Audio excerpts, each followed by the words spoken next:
Un recipiente cilíndrico de radio 2,5 centímetros y altura 20 centímetros está abierto por su parte superior. Contiene aire a una atmósfera de presión. Se coloca un émbolo de masa 1,2 kilogramos que ajusta perfectamente y se le hace bajar hasta que la mayor presión que se produce en el interior equilibra al peso del émbolo.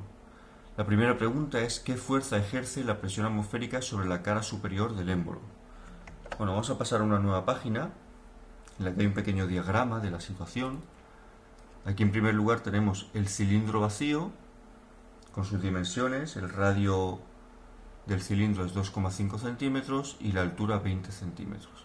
Está lleno de aire, está vacío, o sea que está lleno de aire que se encuentra a una atmósfera de presión inicialmente. Y fuera del cilindro, por supuesto, también hay aire a una atmósfera de presión. Le ponemos un émbolo, esta especie de tapa que pesa 1,2 kilogramos, y este émbolo, debido a su peso, cae hasta que la presión en el interior del cilindro equilibra la fuerza que se está ejerciendo sobre el émbolo hacia abajo. Bueno, la primera pregunta nos preguntaba por la fuerza. El aire aquí fuera está haciendo una fuerza sobre el émbolo hacia abajo, una fuerza que depende de la presión atmosférica.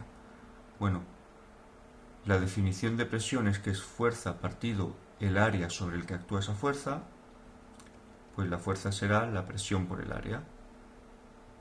Voy a escribir aquí que la presión atmosférica es de 101 kilopascales.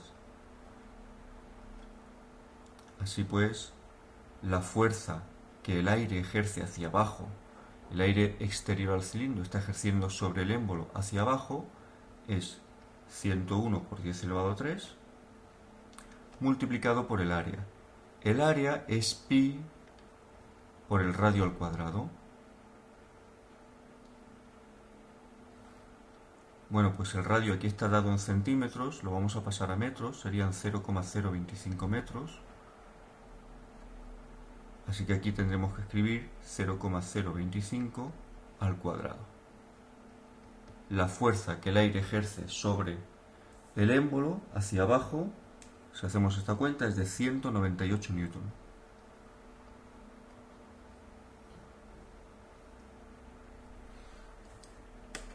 Y pasamos al apartado B.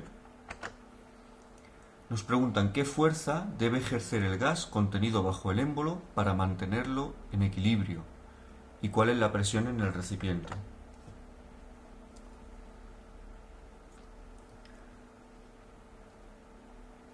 Voy a poner aquí fuerza del aire y aquí vamos a escribir fuerza interior, una I que significa interior.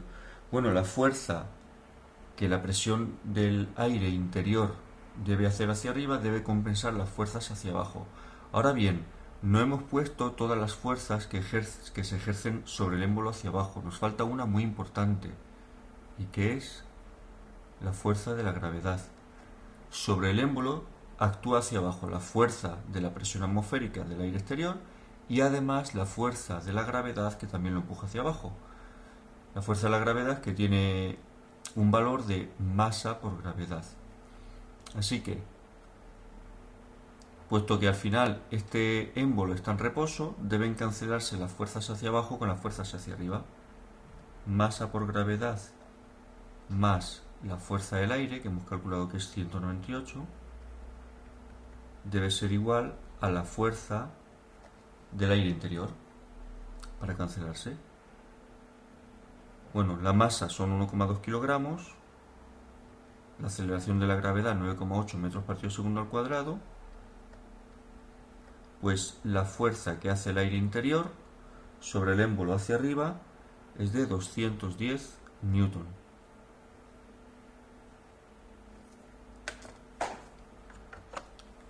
Nos preguntan también, en el mismo apartado B, cuál es la presión en el recipiente. Bueno, pues la presión en el recipiente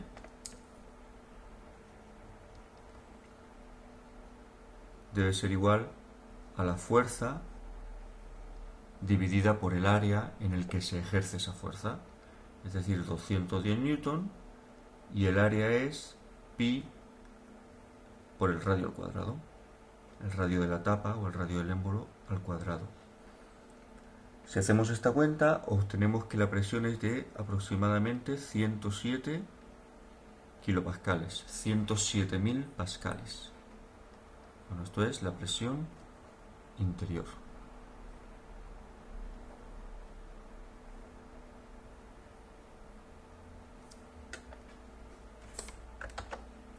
Por último, nos preguntan en el apartado C, suponiendo que la temperatura del gas contenido en el recipiente se mantiene constante, ¿cuál será la altura de la posición de equilibrio del émbolo? Voy a volver a copiar esto para que lo sigamos teniendo a la vista.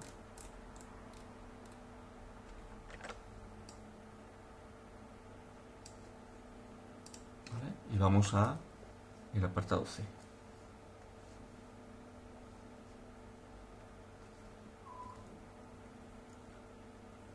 Lo que nos preguntan es esta altura h.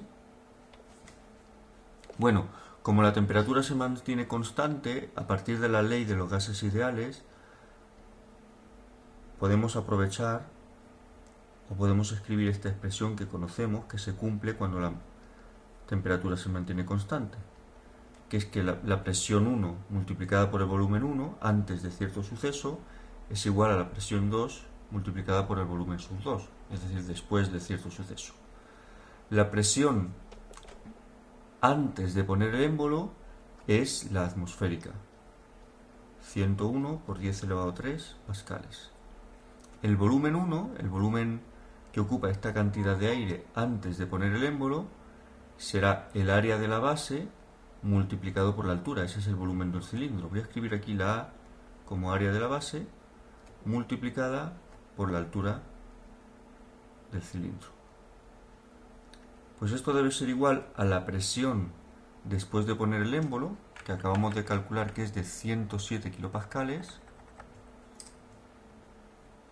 107 por 10 elevado a 3 multiplicada por el volumen, y el volumen de nuevo vuelve a ser el área de la base por la altura